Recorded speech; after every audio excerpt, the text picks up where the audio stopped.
Good day, sir. So, we are about to present a social enterprise of human nature.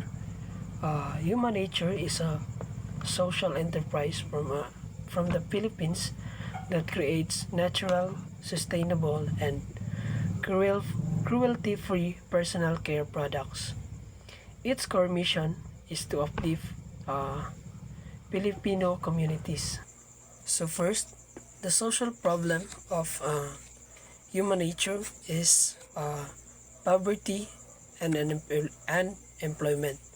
So, as we all know that many people in rural areas, especially farmers and underprivileged communities, struggle to find jobs and earn enough income to support their families.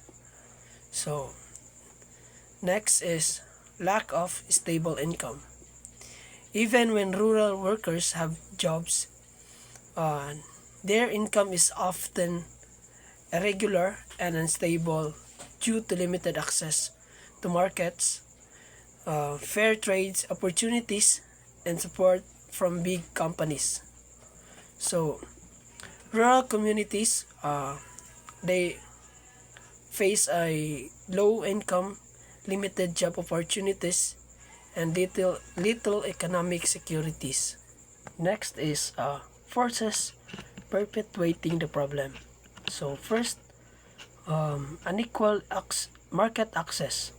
So rural producers have limited access to markets and education, uh, making it hard for them to compete or improve their livelihoods. And second, depends on imports.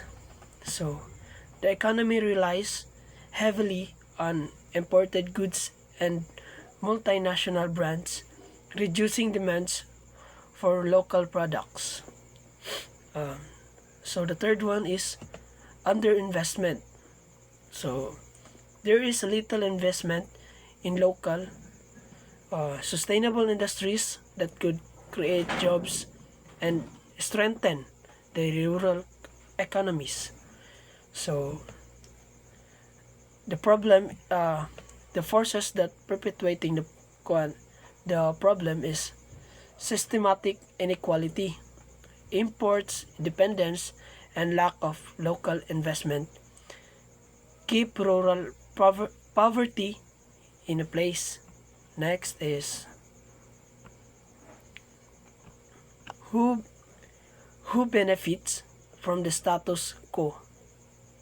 So this slide explains that the current situation of status quo mainly benefits the middleman and large corporation. So di walay labot ang nasa rural areas like the farmers because uh, ang mainly lang nga naka-benefits aning status quo is the middleman and the large corporation. So these groups profit from cheap labor and imported goods, while local producers earn very little. So sama sa gingon nga walay labot ang ay I know dili kayo maka-benefit ang mga farmers ani tungod tungod ang mas gi-main nga gipa-benefit aning status quo is the middleman and the large corporation.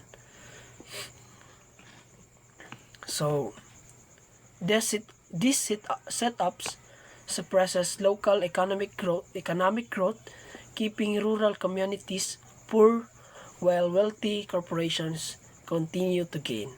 So in short, the big businesses gains the most while the rural workers remain disadvantaged. Good evening, sir. Model of social enterprises integrated hybrid model. Direct linkage. The social and business activities and directly link the business itself is designed to solve the social problem. Model of social enterprises. Integrated hybrid model,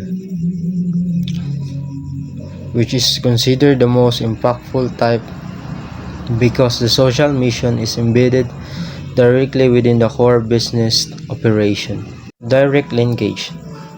The social and business activities are directly linked to the business itself is designed to solve the social problem. For example, one organization will choose community or target population and directly tie the commercial activity. If the business activity were to stop, the social impact would also stop because the business itself designed to solve the social problem. Business drive change. By selling products, human nature provides jobs to farmers and community workers, making the business model engine of social change. By selling products, the company is using market force to create dependable long-term solution. For example, the problem is poverty and dignified, sustainable employment for farmers and community workers. The business provides stable jobs and guaranteed fair wage profit sharings to these workers by manufacturing and selling products. Opportunity recognitions. The founder recognized the opportunity through a blend of personal insight and market analysis. Personal observation. Noticing high unemployment among Filipino despite the country's rich natural. This observation highlighted an inefficiency or underutilized assets. The founder saw a discrepancy between the abundance of high-quality local resources and lack of jobs, which is essentially an unmet need within the community. A strategic gap. Seeing a chance to build a profitable business that simultaneously creates jobs and promotes sustainability using high-quality local ingredients. The opportunity was recognized not just by seeing a problem or a trend, but by connecting to the two to form a robust, differentiating, and purposeful business model. Good evening, sir. My topic for tonight is all about business model canvas, customer, and value. Number 1, customer segments. Eco-conscious consumers prioritize products and brands with a positive environment and social impact, actively seeking out sustainable sourcing, minimal waste, and transparent practices. This growing of consumers, particularly millennials and Gen Z, researches purchases, is willing to pay more for ethical products, and is increasingly wary of greenwashing. To appeal to them, business must integrate sustainability into their core operations, offer eco-friendly alternatives, and communicate their efforts authentically and transparently. Next is middle class families. In the Philippines are defined by specific income ranges and characteristics, such as having a household income between approximately 43,828 pesos to 76,669 monthly, generally residing in urban areas, and placing a high value on their children's education.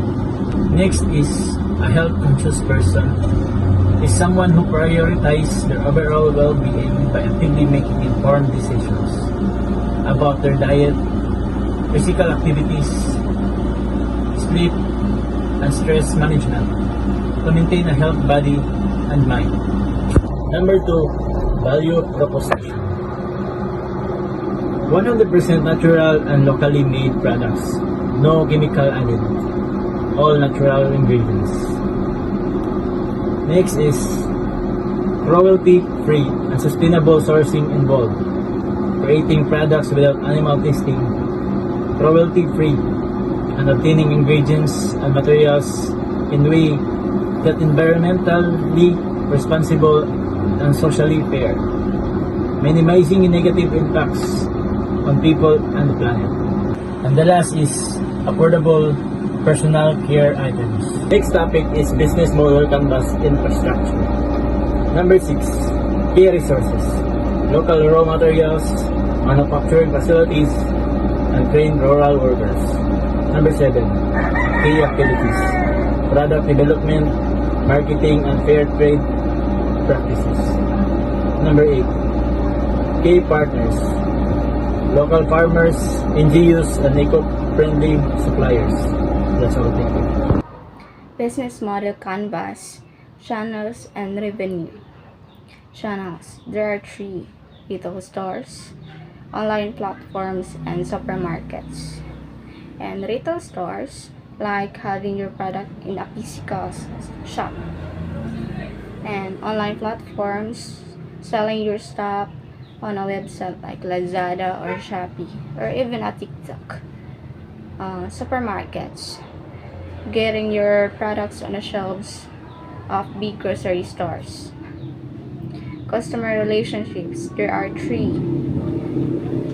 Customer relationships, where keeping people happy, or how you make sure people like your brand and keep coming back. We have educational campaigns, we're teaching people about your product, like doing cooking demos for a new sauce. And community outreach, getting involved in local events or charities. Loyalty programs, rewarding your regular customers with discounts or freebies. Revenue streams, how the money comes in. There are 2.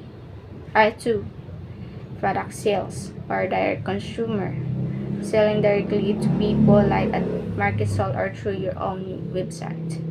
Also, distribution, selling your products in bulk to other businesses who then sell them to their customers. Business model canvas, cost structure. Raw materials. Raw materials. This is what you pay for the sap you use to make your product. If you are making something with local, natural ingredients, this is how much those ingredients cost. Wages and fair trade. This is about paying the people who work for you, especially farmers and people in rural areas. Have a fair wage. Production. This is what it costs to actually make your product, like the factory cost and keeping the lights on. Logistics and marketing. This covers getting your product to customers and letting people know about it. This includes shipping, ads, and even teaching people about what you sell.